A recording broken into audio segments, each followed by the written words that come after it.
Okay, so kids, it is gamete day, 3/29/19, a day which will live in infamy. I have a bag of gametes. Who wants one? Yay! So inside a gamete, we of course find chromosomes. And the chromosomes in your gamete are represented by these nice little pieces of paper. And you can go ahead and flatten them all out, sort of straighten them all out. And you'll notice that they're different colors and that they have letters on them.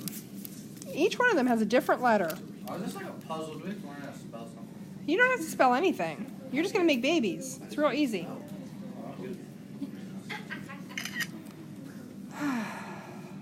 You get to draw a picture of your baby too.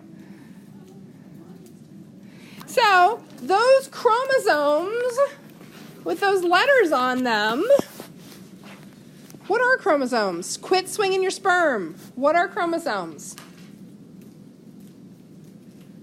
I'm sorry, yeah, what are chromosomes? Long strands of a particular molecule, DNA. Little individual segments of DNA that code for a particular trait are called genes. And there are like 30,000 genes in the human genome. Or no, 300,000? Pardon? Not yet. It will, but it doesn't yet.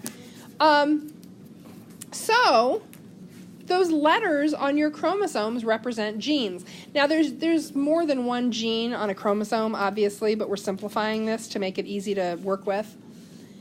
And each of those genes codes for something. So you are going to document what genetic material you have in your gamete. Each of those genes codes for a trait. And we're gonna review some vocabulary here. These are some things that you probably learned in 8th grade, you haven't talked about in a while. So this table that I have here lists all the chromosomes by color and length. So the first one is the yellow long chromosome.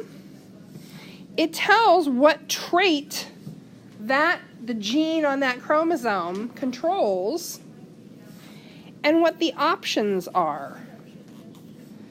So, well, you don't have anything because you've only got one version of the trait.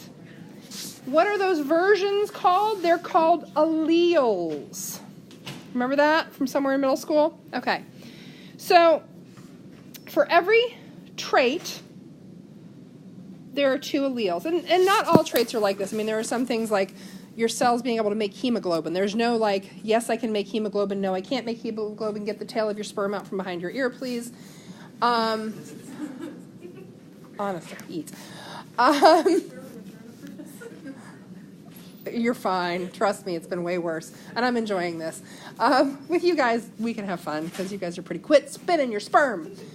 I know you do. I know. Get a pencil. Play with your necklace or something. So, you're a fidgeter. Okay. Did it go flying across the room someplace and not come back? Well, whatever. It went flying across the room here. Okay, so you're going to take that paper, this one, and you're going to start listing the chromosomes that you've got, the trait that they control. So if I'm going to give you this little bit of advice. If you put them in order, it will make your life easier when you go to have a baby. So if you go order all the way down the list and then back up and back down, and I will share this document on Classroom so you can see it up close if you have a hard time reading it from the board. So we're going to start off with yellow long. The trait controlled on the gene there is tail length. So I'm going to write tail length. And the allele present is which copy I have. Now, I gave away my yellow long. So I did actually have a lowercase t. So I'm just going to write that. I'm not going to write short tail or long tail because one allele alone does not make somebody have a short tail or a long tail. You have to have 2 copies in order to determine what the characteristic is. So you're just going to do that. You're going to fill out your whole sheet. So yellow long, yellow short, white long, white short, brown long, pink, pink, pink long, pink short, blue long, green long, and salmon, which is the sex chromosome in this species. So go ahead and just document what you've got. I'll post the table, and then we'll start making babies.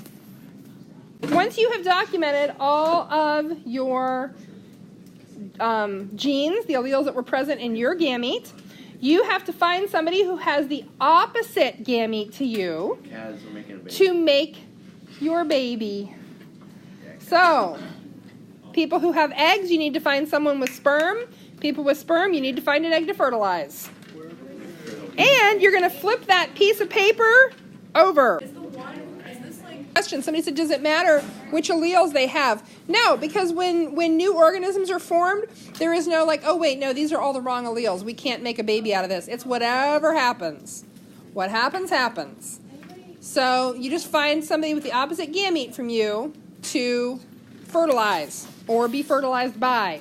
I need an egg. So, do we have an extra egg or extra sperm? Extra sperm, okay. Once you've found your partner in fertilization, so do we still have an egg that's not being fertilized? Okay, so with this sheet, you're still listing, and it's some year, I think I'm going to write in the yellow long, yellow short, because why should you have to rewrite all that? But the traits, you know, we've still got traits like tail length, and what's yellow short? Fur color?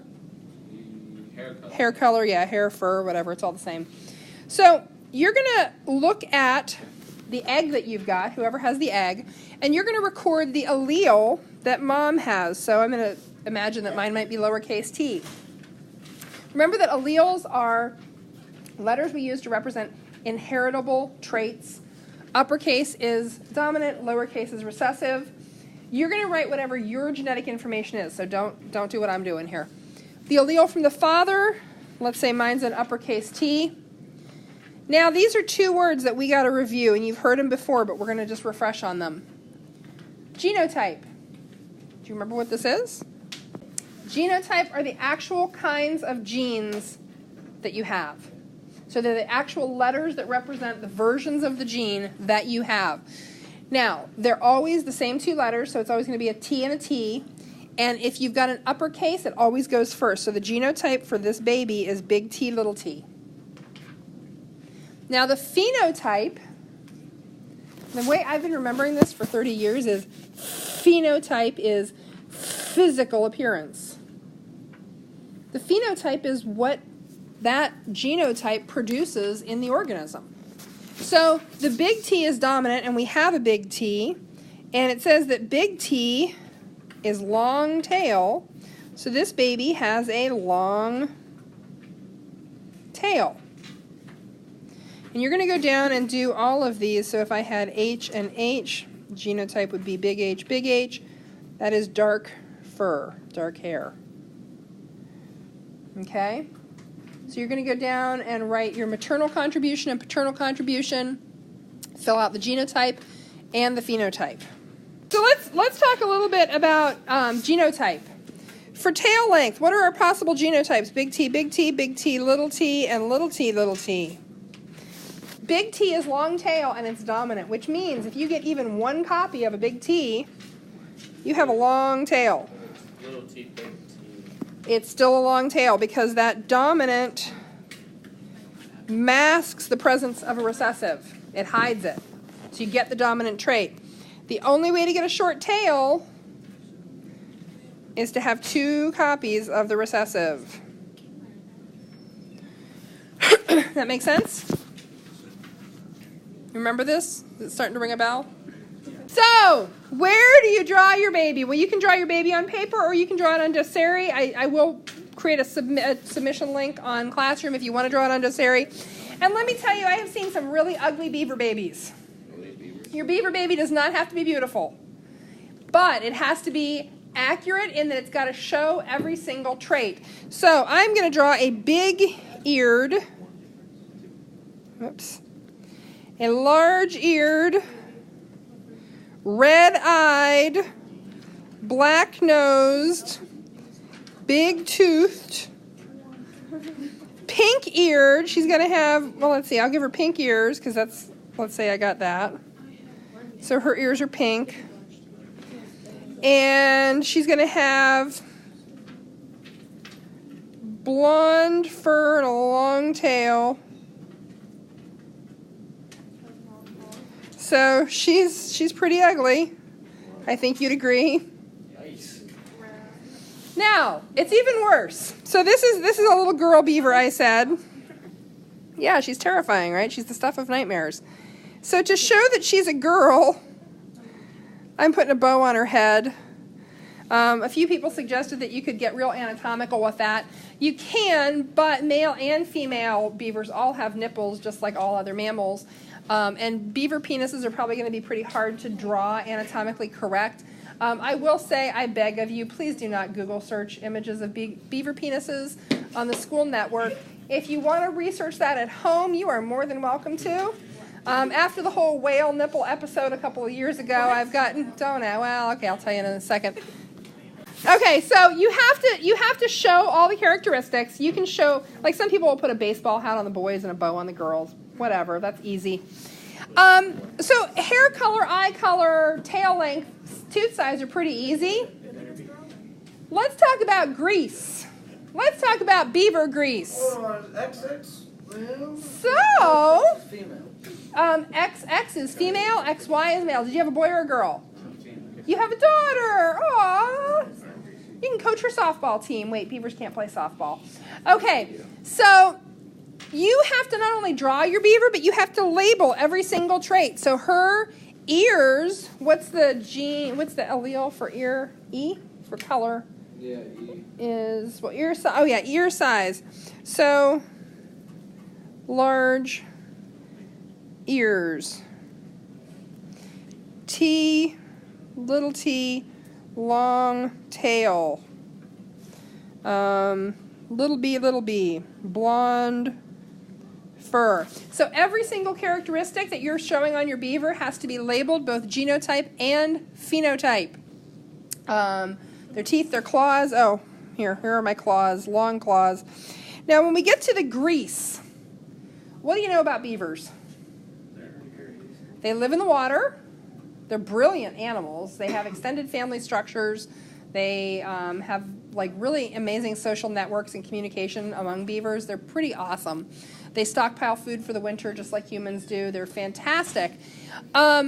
They also are underwater a lot, and they've got a fur coat. So how do you stay dry and warm if you're underwater all the time with a fur coat? Who here has ever greased their boots? Excellent. I grease my hiking boots a couple times a year.